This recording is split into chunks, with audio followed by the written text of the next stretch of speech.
Hello, this is Steve Mariani from Internet of Artists. In this quick video, we're going to see how to configure a room so that it's bookable online.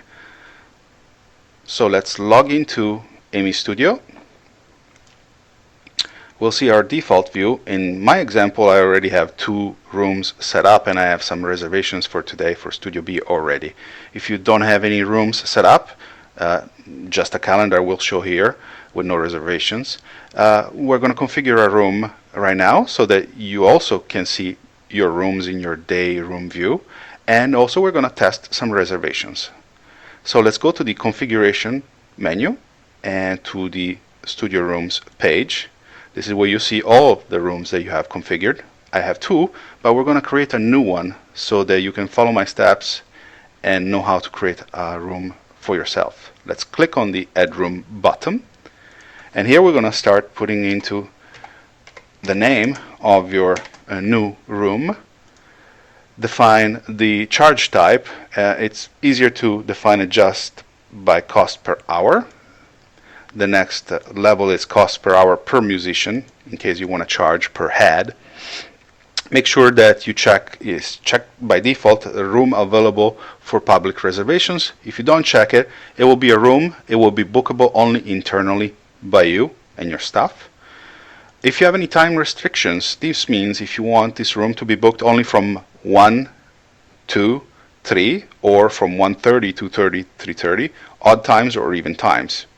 I like to have my calendar packed as much as possible, and I like to have neat reservations, so if somebody reserves from 1 to 2, I would like to be able to rent the same room from 2 to 3 and so forth. So I'm going to click on this particular round time setting. The room that I'm setting up, just to keep it simple, it's only going to be for rehearsals, and I'm going to allow this room to be booked only 60 minutes at a time, not any less. That means it can only be booked for any multiple of 60 minutes or 1 hour. It can be booked for 1 hour at a time, 2 hours, 3 hours, 4 hours, but not less. It cannot be booked for 30 minutes or an hour and a half. It can only be booked multiple of the number of minutes that I put there. The size of the room is 25 square meters. It's important to set that up so your clients have an idea of what they're getting into, and also if you have pictures, add them. We can support more than one picture. And if you add some peculiarity or things of interest about this room, add them in here. Like, for example, I have a window and a couch. I also have equipment in this room. Where we have a long list of equipment, but you can always put your own. I'm going to select a few of the packages that we already have here. We have microphone, we have amplifications, a nice guitar amp. There you go. Okay, now this room, it's configured, but it's not yet bookable because what's missing is the cost list.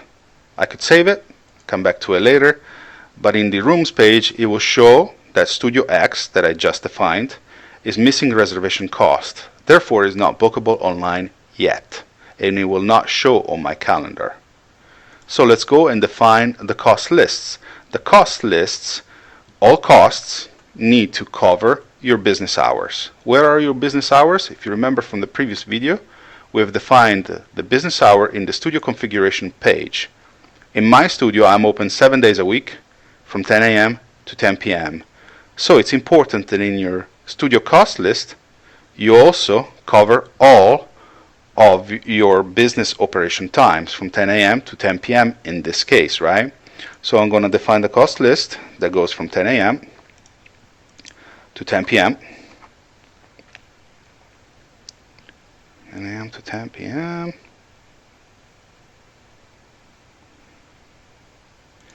And I'm going to select the reservation type in case I have multiple reservation types with different cost structures. I'm not going to differentiate the price between the week and the weekend, but I could definitely do that. And I'm not going to change the number of musicians. 99 is a default value since I don't have a cost per musician's ear.